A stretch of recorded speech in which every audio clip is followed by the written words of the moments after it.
Okay, guys, welcome back. This is day 9 of gravitation topic, and sorry about the last class. It was short and it wasn't clear. And I am back home, so let's talk about the new topic, new subtopic in gravitation, which is called as the planets and satellites. So before I start this topic, I'd like to talk to people. I'd like to talk to you people about this thing because there are a lot of misconceptions, obviously, about satellites and planets. First of all, this is not different when it comes to a planet rotating about around a star, a sun, and the satellites rotating about a planet. It's completely the same thing. It's completely the similar thing. But I have some questions now. How do you put a satellite in its orbit? First of all, anybody has an answer, please raise your hands and speak up. How do you put a satellite in its place? Is there a way to do it? Aditya. So we have to get that satellite launched to that specific orbit and gives at least some amount of time so that it gets that required velocity for that orbit, sir. So you're saying you have to go to a specific orbit and And take it that there and required, give a specific velocity, then only it will go in the orbit, right? yes. So how do you know that is the exact orbit? Like, is there a line? Someone drew those lines, or is there a railway track there? So we do the calculation with that whole thing now, sir. So So we can do we it one make more the way. reference line for us. Sir, we Okay. So we launched can just them. go round in loops until we reach the correct point. What? What? We can just keep going round in loops until they reach the correct circle. Like you start here and you just keep Yes, going sir. Yes, sir. And and then stop accelerating. and stop. So there is a constant accelerating throughout the motion. Is that what you're Yes, talking sir. about? Yes. Okay. Satellite usually So launch at angles, you have right? to constantly give some acceleration to it, like put a rocket and constantly give an Yes, acceleration sir. throughout this whole motion and put it in orbit. Is that what you say? Yes, sir. Yes, sir. Zai, do you But have anything to say? sir, isn't it supposed to be neutral? Exactly. That is what my next question is. So, if you're talking about putting a satellite using a rocket, or like Aditya said or Aniket said, those guys are saying that you have to start, accelerate it, take it to a specific orbit, and then push it. But It has to be launched at an angle, right, sir? what about moon around Earth, or what about Earth around Sun? Did somebody actually take them there and put them in a specific orbit that they're going around? How did that Most happen? probably, No, sir. sir. What? So I think during the Big Bang, these Earth and was like particles, and they So got in a that Big velocity. Bang, when so it's like Earth formed when the Big Bang happened. The No, universe sir. formed that. No, I'm talking about just the Earth formation. Like Earth was a part of the sun, you know that, right? Yes, sir. So Yes. when it blown out, let's just say, it directly entered this orbit and started rotating as if it has some consciousness, and it entered this orbit and started marching around. No, son. No, sir. Then it That and sun did not go with zero na mass. Sir, can It I had guess some mass something? and it just made it go in that restriction and gave it that specific velocity. Like, how should I explain? like what, how did it get there? Like Sir, give me at least a can path I? how sun has gotten from this point to this point, like a Sir, can path. I give Sir, a can I, guess? sir? Yeah. So maybe many particles just came out and Earth was lucky among them to be there. Okay. Sir, can I give one? Yeah. Sir, when the star exploded, sir, like many particles just formed around the sun randomly, and those particles just grew big, like they attached to each other, and then they formed planets. uh, And Earth is just a coincidence. Like the position is just a I will coincidence. try to show you one thing which you might It's find it similar to interesting. a satellite launching, sir. But during satellite It launching, is, but let me show you Earth is something. safe. Where is my But browser? Can somebody see my browser? Yeah. I opened my browser. Why did this open? Yeah. So the Instagram post that I've made a few days ago. Let's see if any of you have seen it or not. The way satellites actually form is kind of not the way that you think it is. Okay. Not this one. Where? Yeah, this is the one. Let's look at this one. See what exactly is happening there. Two huge objects collided, They split into different parts. You see some rest of the mass is still going around it, right? Like a lot of particles just going around. You slowly observe that all those particles actually come together slowly again and again. You see that it's almost getting closer, all the particles around it's getting closer, and slowly they form you see that, like, where did that come from, the yellow thing?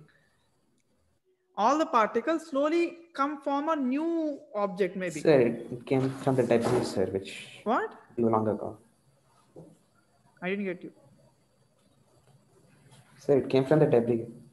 Yeah, it actually comes from the debris. So the formation of these things, the natural planets and natural satellites, is much more complicated than you think it is. First of all, okay, it's not just somebody just throwing Earth out of it and it's getting there. Okay, Zad, you have something to say? No, I forgot to Yeah. raise my hand. So it's not that silly that you simply think some planet is thrown off and it went to the. When the explosion happens, there are millions and millions of particles get thrown away, and yeah, Earth was one of them, and they all just simply enter into different orbits. They all simply enter into different orbits. Now, what happens is, like, some parts enter these orbits and some parts enter different orbits. Now these big objects again attract the particles around these other objects. So there will be a lot of complex motion and a lot of complex things before you actually see the final result that you're seeing right now, a simple planet and a simple satellite around it. Okay, it's not that simple to understand. But the artificial satellites that we send up there, yes, they are actually guided throughout the motion. It's not just they just simply throw it out and it gets into orbit. It's not that case. Okay, the satellites that we send, that artificial satellites that we send, they are actually accelerated throughout the motion, put into take it to a specific height, and it's not like they take it vertically up and give it a horizontal velocity. They don't do that. It is highly inefficient. Okay, you always might have seen this thing. The satellites actually go like that in a specific curved path. So they slowly enter the orbit, and then once they're put in the orbit, now again, if you remember the video I made about the movie Gravity, I suggest you to watch it again. Once it gets into orbit, it's not that it is an orbit, it is a specific distance. Okay, like every distance can be an orbit. First of all, remember that point. You take a planet, this can be an orbit, this can be an orbit, this can be an orbit, and this can be an orbit. Every distance can be an orbit. It is that at this distance it needs a different velocity, at this distance it needs a different velocity, at this distance it needs a different velocity. So it depends on the speed and its distance. Okay, it's not that there is a specific orbit and it has to go in that orbit. It's not like a railway track. If it misses, it might slip away and just go out. No, it doesn't work like that. Okay, the planets don't just fly off. Even though, let us say, around Earth, you guys tell me, like, there is already a satellite going around Earth.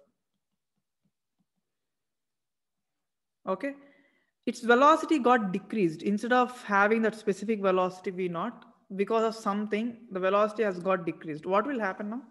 Will it directly come onto the Earth and fall? Aditya. So the orbit might shrink. Object might shrink or orbit might shrink? Orbit, sir, orbit. Okay, Sharath, you have anything to say? Sir, it'll collide into the Earth, sir, by taking a rotation. Directly? No, sir. That by rotating slowly. So By this revolving is around exactly what I told you in that video. Okay, guys, first of all, try to understand the nature of these orbits, the way when an object is projected. Let me just show you all the ideas. Okay, like, let me show you some different ideas. You also ask me some questions like, what happens if it is projected like this and like that? Okay, I'll give you some examples. You all know the gravity is always toward center. So whenever I project a body, along the radius itself, like vertically, exactly vertical, it simply goes up and comes down. It simply goes up and comes down. But whenever I project a body like this, it has to go up and come like this. Now, guys, remember, we've learned this in the projectile motion. that the body goes in a parabolic path. There we clearly made an assumption saying that the gravity is downwards in all the situations. And also we were kind of flat earthers at that point because we were only considering the earth is completely flat and the gravity is always acting downwards and no change of direction of gravity. But consider this situation. The gravity is like this, the gravity is like this, the gravity is like this. So can you clearly say whether this path is parabolic or not? No, sir, not entirely. No, it is not anymore. Okay, now we are talking, now we are being big boys and big girls and talking about what exactly, how exactly the object, like that is a reality. This is a reality. This is like a more of an assumption because we consider the projection to being very small. Like if I put a dot, if you consider this is the size of Earth, the dot that I just put could be a huge state. So we don't consider that kind of that small motions anymore. We are considering some big motion. So a body projected like this, it could go like this and come back down, come down like this. The motion is much more complicated to understand right now. Now, let me project the body. This is how this is done, like vertically projected. It simply goes up and comes down. I project it like this. It goes and falls somewhere around it. But if I project it much harder,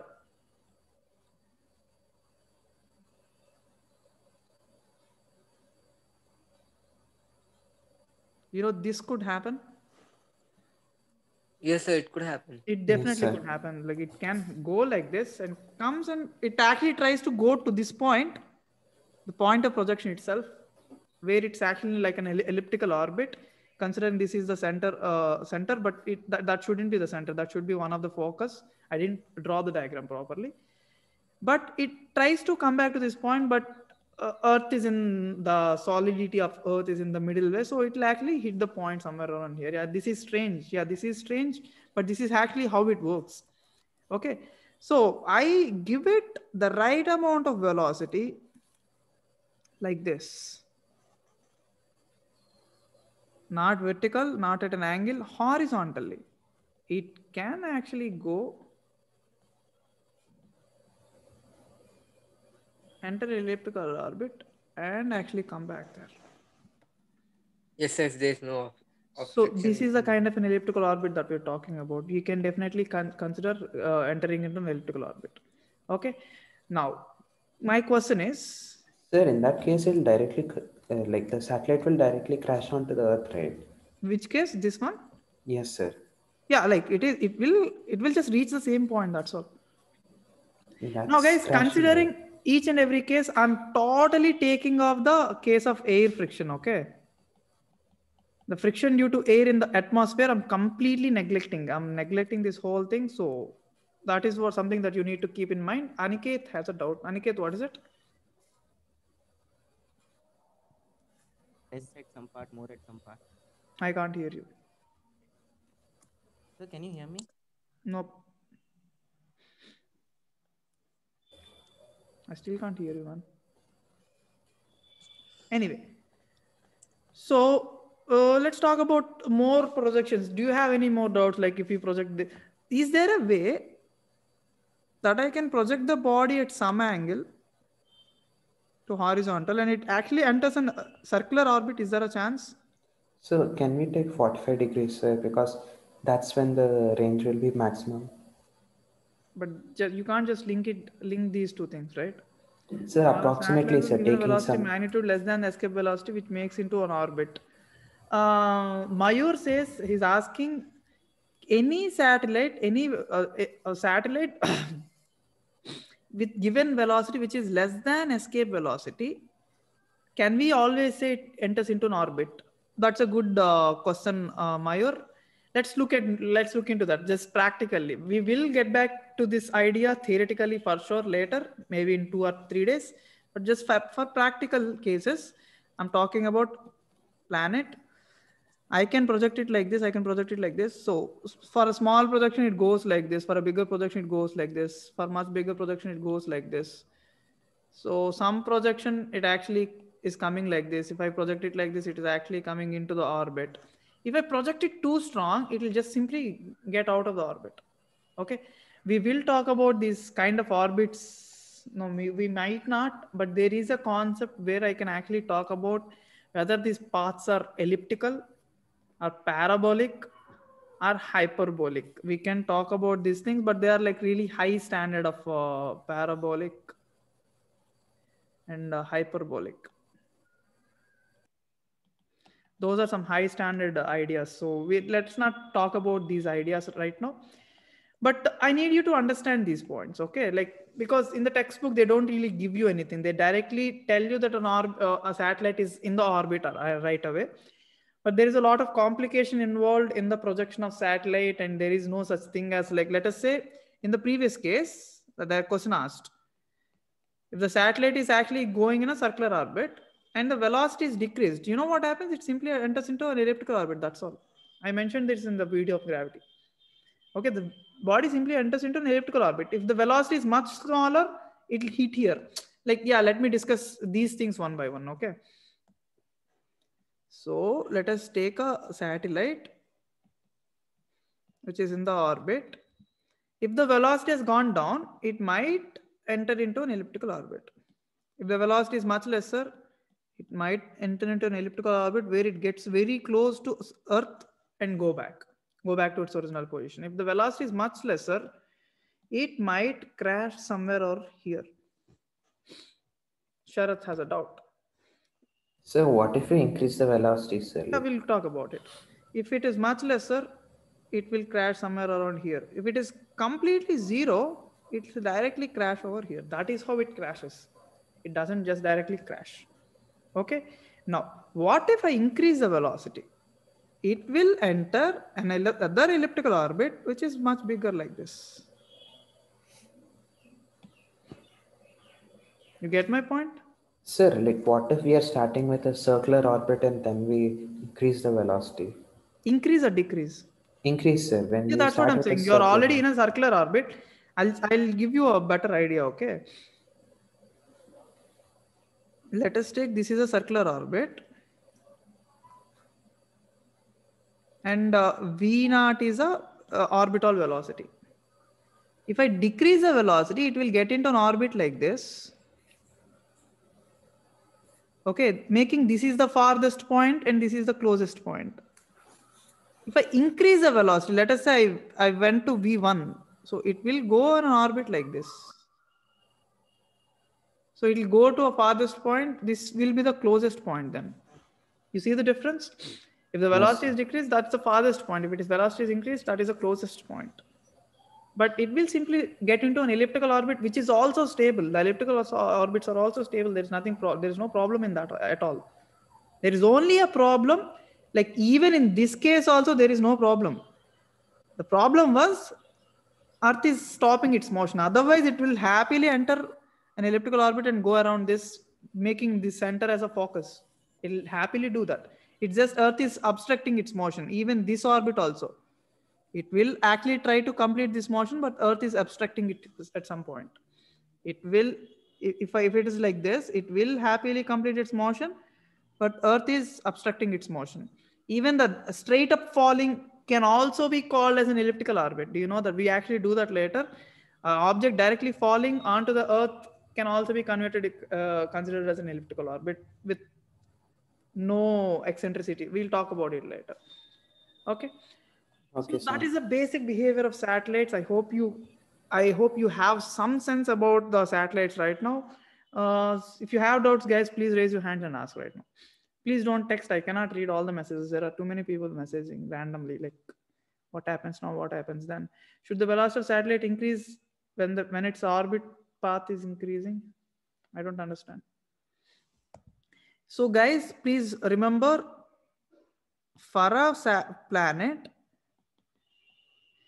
in a specific circular orbit, if you increase the velocity or decrease the velocity, it will go into an elliptical orbit.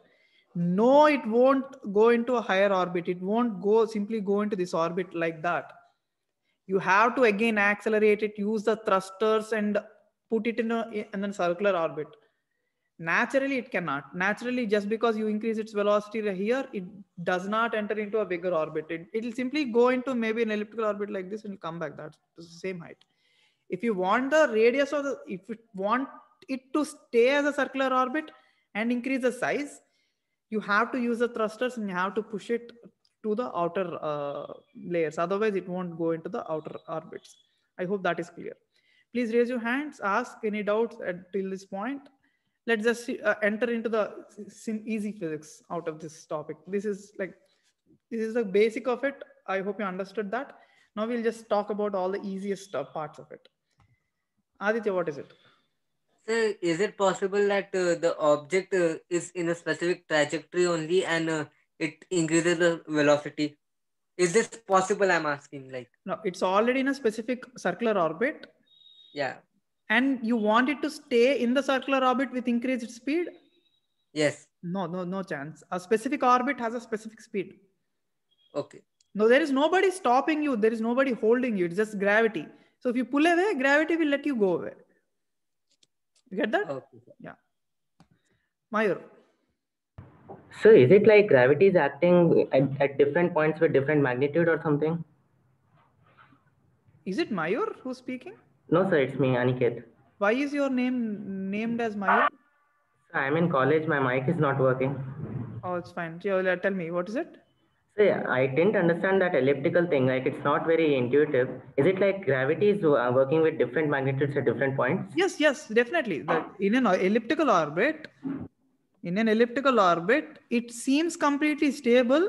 But the interesting thing is the gravity is not equal at all the points. The gravity is definitely acting different values at different points.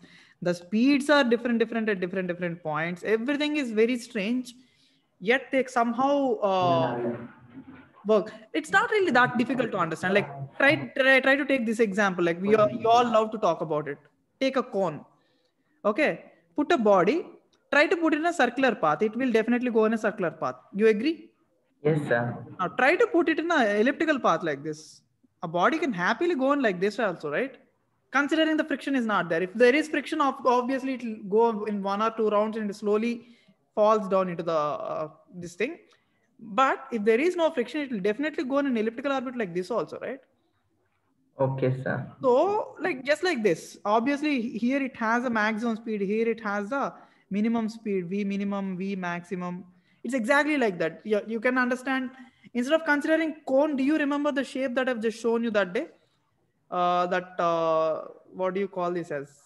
What do you call this shape as? Aniket, do you have a name for this? Funnel, sir. A funnel. This is a funnel. Let's just call it as a funnel. But yeah, in this case, the body can be stable in a circular orbit like this, and the body can happily be in an orbit like this also, where it has some V max here, it has some V min here, considering that there is no friction at all. Okay, sir. Get it now? Yes, sir. So yeah, now it is intuitive, I guess. Yes, sir. Yeah. So guys, let's not talk about the difficulties anymore. Let's not talk about the complexities anymore. Let's simply talk about circular orbits. Circular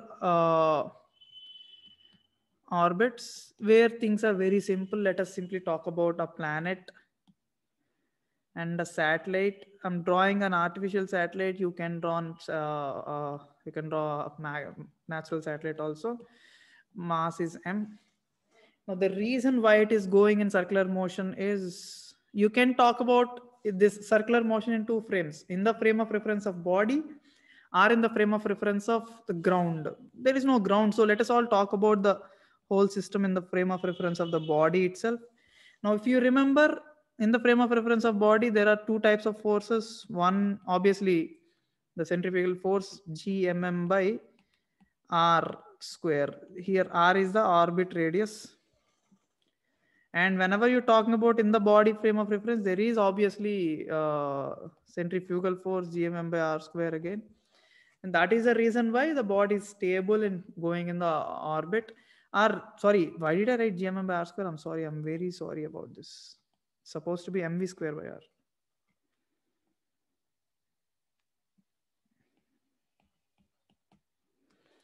mv square by r.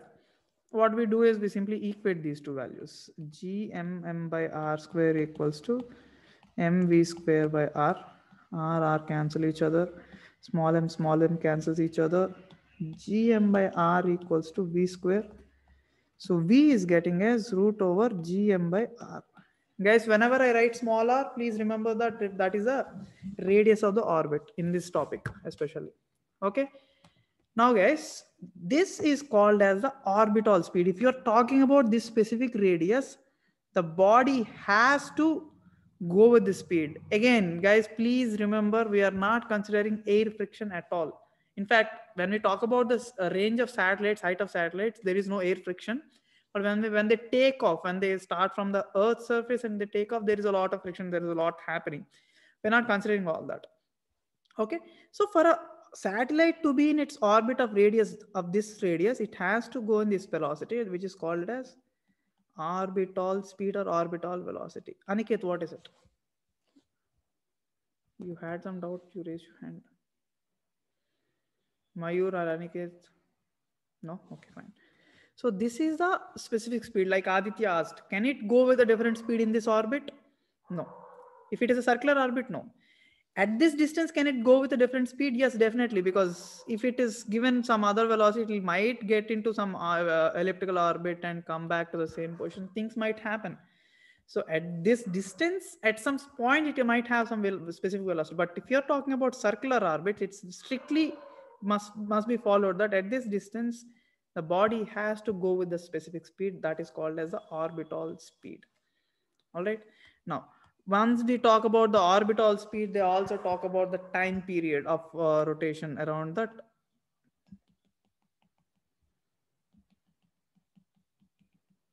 Once we talk about this, they also talk about the time period of rotation, because we also have the orbital speed v0 and the total distance is 2 pi r. So 2 pi r by speed gives us the time period, the time taken for the body to go around this orbit, for the satellite to go around. The time period comes as 2 pi r by v0. Orbital speed is root over gm by r. Yeah, r or r naught, it's fine. If you want to talk about r naught as if orbital radius, you can. Gopika is asking, sir, is the net force on a satellite 0? Gopika, which frame are you watching it from? That is an important question there. Some BiPC students already faced this question in your BiPC exam, saying, is the net force acting on a satellite 0? Now, if you're observing a satellite from the ground frame of reference, the satellite is going in a circular motion. A body who is going in a circular motion cannot have a net force 0. It must have some centripetal force. I've already talked about it. A circular motion, a body in circular motion definitely has some F net, as we are watching it from the ground frame of reference.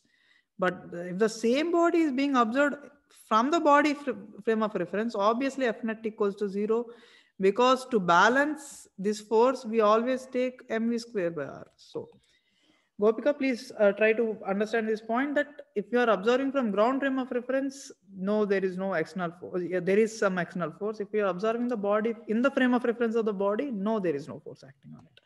Sharath, what is it? Sir, here the ground frame of reference is the center, right? But still there'll be force. Yeah, you can consider that is a center, because if you consider the point which is on the surface again, so the point is also moving. So let's just say the ground frame of reference is the center. Okay. Okay, sir. Yeah. So let's come back to this point, the time period. Let us make a better calculation out of it. T equals to 2 pi r naught power 3 by 2 by root gm. It's okay to write it that way if it is. Let's square it both sides. Okay, 4 pi square gm r naught cube equals to t square. This is a very important equation, guys. The time period square is proportional to r naught cube. This is quite an important equation. We will come across this thing again.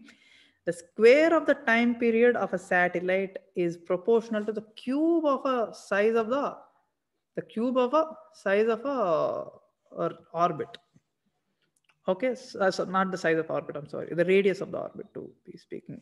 No. So the time period square is proportional to r naught cube is a very important equation. So this is also something you should remember. Now, considering these two ideas, they give you a lot of questions, just the basic ideas itself, like the orbital velocity and the time period. So they give you questions like what is the time period? How much is the time period for a satellite who's at a height 5r, who's at a distance 5r, as in like let me give this. Planet is mass is m, radius is r. They say the height of the satellite is 3r again. They say the height of the satellite is 3r, like 3 times the radius of Earth. So the total orbit radius becomes 4r. So in this height, what is the time taken for the satellite to go around? Okay, so can you find the time period? Obviously, like you all know that t square equals to, how much did we put? I don't remember the equation. 4 pi square by gm into the radius of the orbit. You have all the values: gravitational constant value, mass of the planet, radius of this thing. That gives us the time period of the satellite. Now clearly observe that the time period of the satellite is not depending on the mass of the satellite. So it doesn't matter what mass of a satellite you're putting there. You can put any satellite. They all go with the same orbital velocities v naught. They all follow the time periods t only. It doesn't matter. It doesn't matter what mass of a satellite that you put in the orbit. It's about the orbital. It's more of an orbital property. Like in what specific orbit, you have to have some specific velocity or speed, and you also have to have some specific time period. Now I hope you get it. One important thing, the radius of the orbit. Can you guys actually guess whether it is like if you have to go around an orbit which is small, like orbit is very small, let us just say you're going around like very smaller height. Do you need to have some heavy speed or less? The speed is higher or lesser? So I will say less speed, sir. Which is when it is going closer, you need less speed. Yes. You idiot. Orbital velocity equals to root over gm by r. We just did that. Yes, yes. So if the r is less, the orbital velocity is very high. Okay, inversely proportionality. Okay, Yeah, inverse. you are stupid. No, you're not inversely proportional. You are stupid. You get Sir, that? like even if we think conceptually, sir, if there's less velocity, it'll immediately crash onto the planet, Exactly. right? You need high velocities here, but you're far. You need some low velocity. It'll happily go around. Why don't I show you a simulation so that you get better clarity around it? Okay. Don't look at the graphs. The graphs, I will talk about them just right now. But look at it. I'll decrease the size of the orbit. Look how fast it is going, and if I increase the size of the orbit, it can go slow. Okay, so It's like rotational motion. what? It's like the one from rotational motion, sir. Yeah. Or you can connect it with just the cone idea that I just told. Like intuitionally, if you're speaking intuitionally, you take a cone or a funnel kind of a shaped body. In this thing, you can leave an object which is going very fast here, but if it has to go around here, it has to go really fast. Simple idea. Okay. Yes, sir. Yeah, so you can compare with this also, but the important point is, so for a satellite, like for a plane, for an airplane, let us just say going around the Earth, it goes around what, 600 kilometers per hour. But for the height that is going with the height, what is the height a plane goes in kilometers? 12 kilometers, sir. What?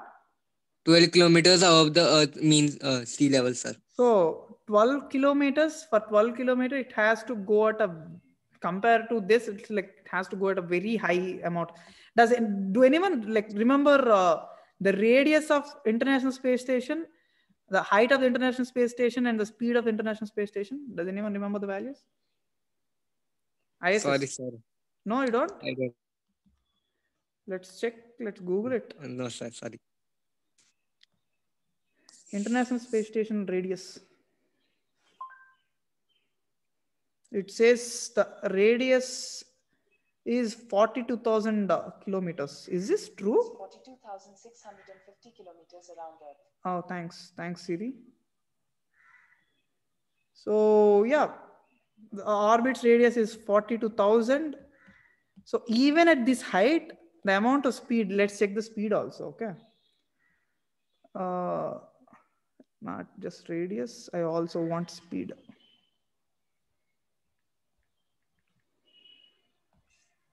Look at the speed, guys. It is 7.66 kilometers per second. So you have to multiply it with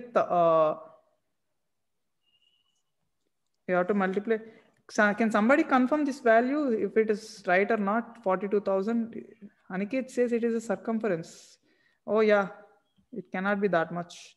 Basically, at 42,000 kilometers height, it is these satellites go around like geostationary. We will talk about that later. But so International Space Station is around 408 kilometers, and the speed that we just checked, what was the speed? It is 7.66 kilometers per second, which means it has to go around 7.66 into 3,600 kilometers per hour. So can you imagine the amount of speed it is going at that height at 400 kilometers? So imagine for a plane to be a satellite, which is going around 12 kilometers, the speed has to be like much faster. Okay, so this is like not an easy idea to understand, but for a plane to be a satellite, you have to have much larger velocity. So all the satellites which go around much higher height, like they don't really, ISS goes really low, like 400 kilometers. Like what's the distance between Hyderabad and Vizag? It's not even that. Hyderabad and Vizag is around 800 kilometers. 400 is around Hyderabad to Vijayawada. That's all. So this is the distance that we have, and around that it has to go with that speed. Somebody calculated the value also. I don't know. Somebody just gave me the value. We can calculate it. So it is 8 times, right? Oh, so it's around 36 8. So 3 8s, 24, 27, around 28. Okay, 27,576. Somebody calculated that.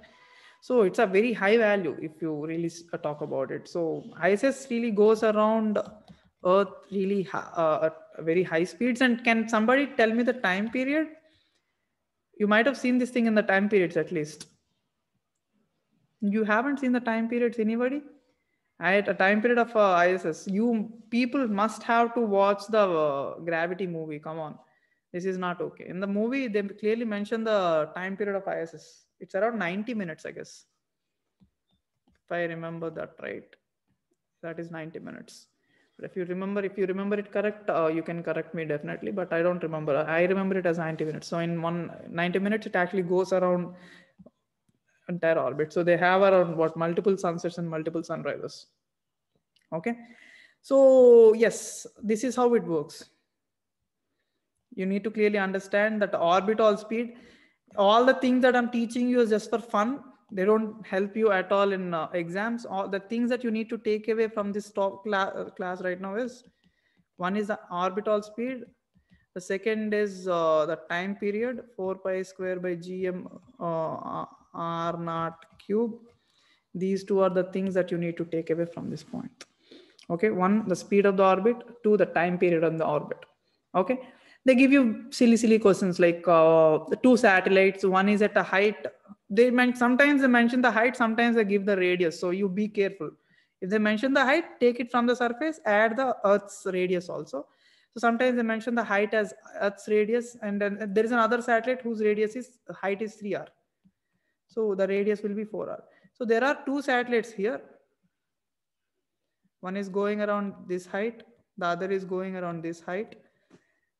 Okay, they ask you the ratio of time periods, or they ask you at what time will they meet each other. Not meeting each other, they will be at the same levels, same angles, let us just say. Okay, right above each other. Right? After what time will they be right above each other? They can give a question like this. What you need to do is take the time periods of both the things. And you've done these kind of questions in your school time, when you have two time periods. When will the occurrence again happen? So you take the LCM of those things. Like, do you remember this question as a bell rings every 2 minutes? There is another bell rings every 6 minutes, every 3 minutes, let's say 2 minutes and 3 minutes.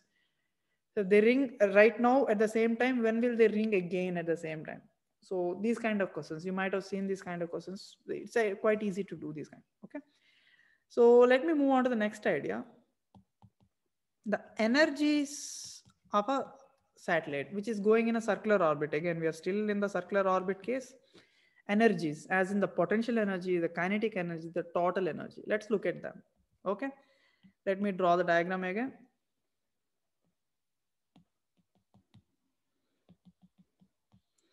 The distance is r naught, capital M, small m.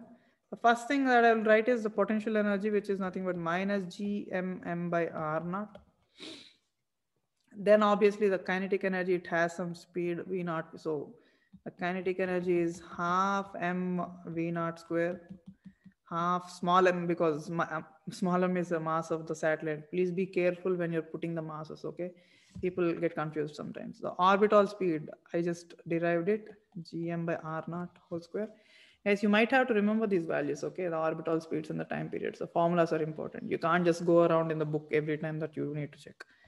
So you're getting it as half m gm by r naught. So it's like gmm by 2 r naught. Clearly check one thing here.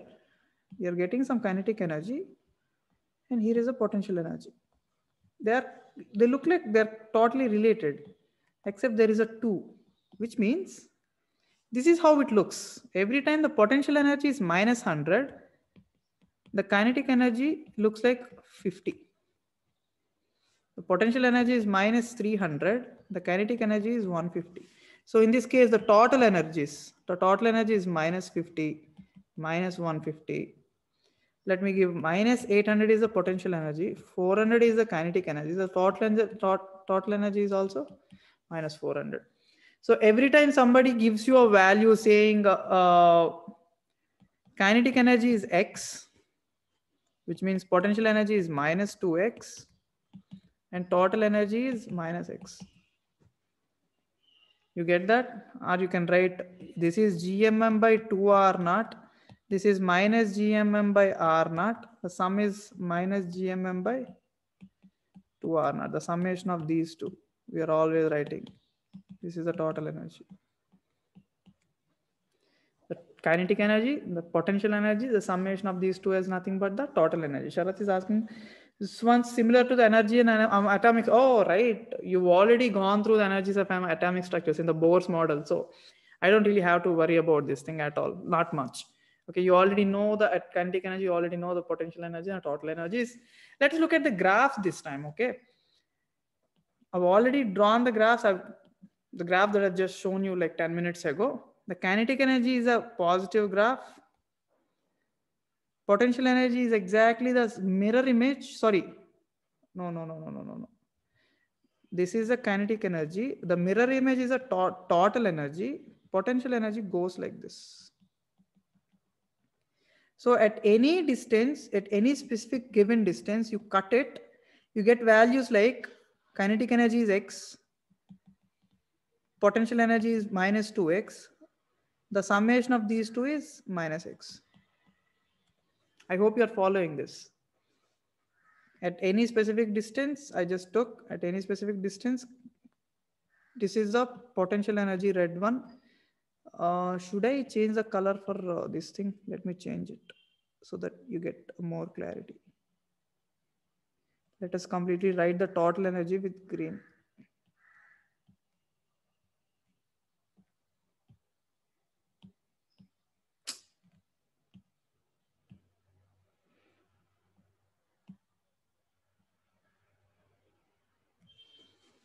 So this is total energy. I hope I'm not confusing you people. So Sharath is asking T square proportional to R cube is a Kepler's law. No, for circular orbits, we don't really talk about Kepler's laws. Kepler's laws, in the Kepler's laws, we will talk about elliptical orbits. We will get there tomorrow or day after tomorrow. So for now, try to understand this idea. Every time they give you potential, let us observe everything, okay? Like if we move on to smaller orbits, like here the radius is very small compared to this point. I hope you're getting it. Compared to this point has a very smaller radius. So if you are moving on to smaller radius, the kinetic energy is high, which means the body is going faster. The kinetic energy is high. The potential energy is high. The total energy is also high. The kinetic energy, potential energy, the total energy. Everything is getting higher onto a smaller orbits. If you're going farther away, wait a second. When I meant high as in magnitude, the negative value is actually getting it smaller. Let me show it in a clear graph, okay? Let me just give you some values also so that it makes a lot of sense to you people. pen is not writing. Yeah.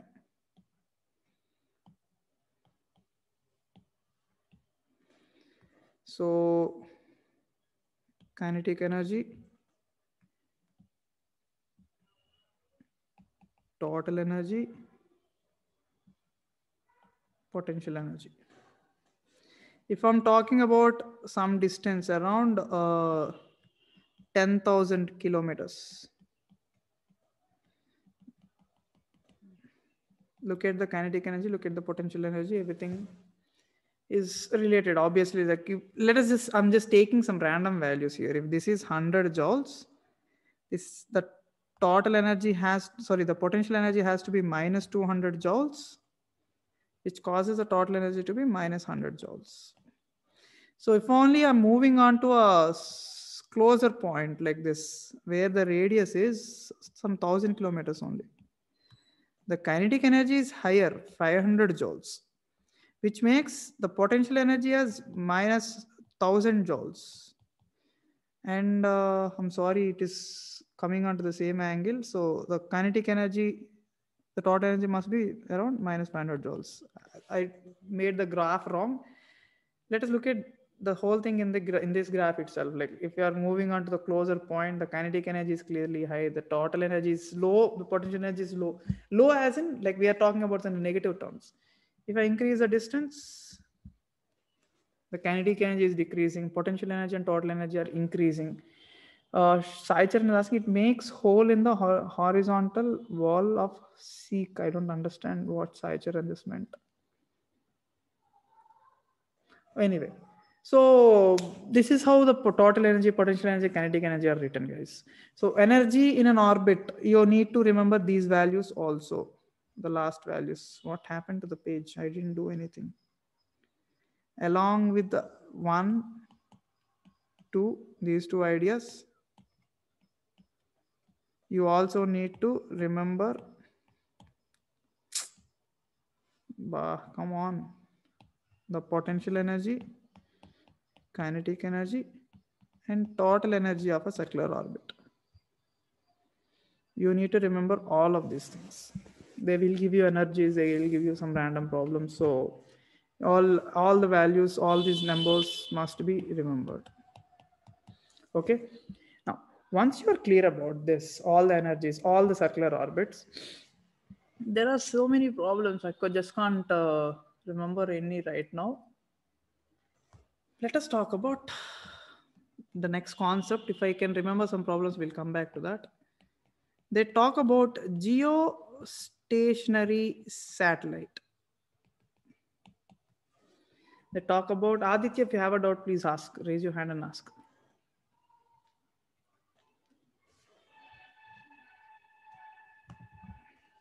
Yeah, what is it?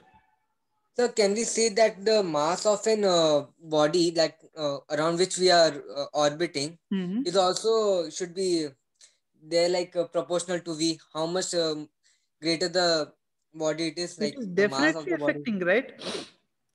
Where is the equation for potential energy? It is definitely affecting. We Where is can say, like, the can we equation generalize for for that? orbital speed? The mass of the planet is definitely affecting. Time period also, mass of the planet is definitely affecting. Yes, they do affect. Okay. Yeah. When you do more problems, you'll get more and more clarity. Don't worry about it. Now, there is nothing much to talk about the geostationary satellite, except it exactly goes around with Earth's angular velocity, which means Earth's time period is 24 hours. We all know that. The time period of geostationary satellite is also 24 hours. The time period of geostationary satellite is also 24 hours. So using the time period, people try to find the height or the radius of the orbit. It comes around 36,000. Sorry, no, it actually comes around 42,000 kilometers, I guess, as far as I remember. Or is it 36,000 kilometers? I don't remember the exact value, but you can actually find the height of the geostationary, height of the radius of the geostationary satellite. And guess what? The importance about the geostationary satellites is a very important thing to talk about. Geostationary satellites look like, for us, they are above our heads all the time. Like if there is a geostationary satellite right above our head right now, it will follow us for the rest of its life, just along with us. You see the rest of the satellites, they have higher time periods. So you take ISS, International Space Station. It doesn't just simply stay at one point, right? Like you're looking at it, it actually goes around the Earth at 90 minutes. But this geostationary satellite is exactly right above our head, let us just say. It has to stay at our point. So every country and every space, every part, let us say there are some people here, they have some geostationary satellite. It will just go around with our angular velocity. For them, it will go around with the same angular velocity. For people around here, it will go with the same angular velocity. I mean, it always has to stay above its head. The use of the geostationary satellite is much more superior. Okay, like since it doesn't change its position relative to the people who are related to the surface of Earth, they use this thing for communications. Because rest of the satellite, let's just say take some other satellites which are constantly moving with respect to us. So you need to connect to one satellite, disconnect to it, and you have to connect to another. And you need to connect to another and disconnect and have to connect to other. In this constant process, the communication gets a lot of delay. But when it comes to geostationary satellites, you don't have the issue. Like the satellite stays right above our head and you can stay connected to the satellite all the time. It's much more sophisticated, much more complicated. I'm not talking about it all. I'm just talking about it in the perspective of you people, where the time periods are completely in the synchronization of this thing. Sir, is North Star a geostationary satellite? What is North Star? Is there a satellite called North Star? Yeah, there is. I don't remember the name. So North Star is like it always points towards the north, sir. So is it a geostationary satellite? I don't think so. Sir, it's not a star, sir. It's like it Yeah, stays it's not on a the star, axis. What? It stays on the Earth's axis, sir. Let me look into it. Okay, I don't remember. I mean, like I've heard the word, but I didn't really look Sir, into it. It's located at the North Pole, sir. Like it's on the Earth's axis. It always stays there, sir. Really? Like it's close to the Earth's axis. Okay, I'll look into it. And I'll talk about it. Okay. Now, so guys, just take this idea that I've just told you. Try to find the radius or height of a geostationary satellite. Try to find this height or the radius, whatever is convenient for you people. Try to find it and give me the answer. And once you're done with it, you can go to HC Verma and do all these questions at the end. Let me show them to you.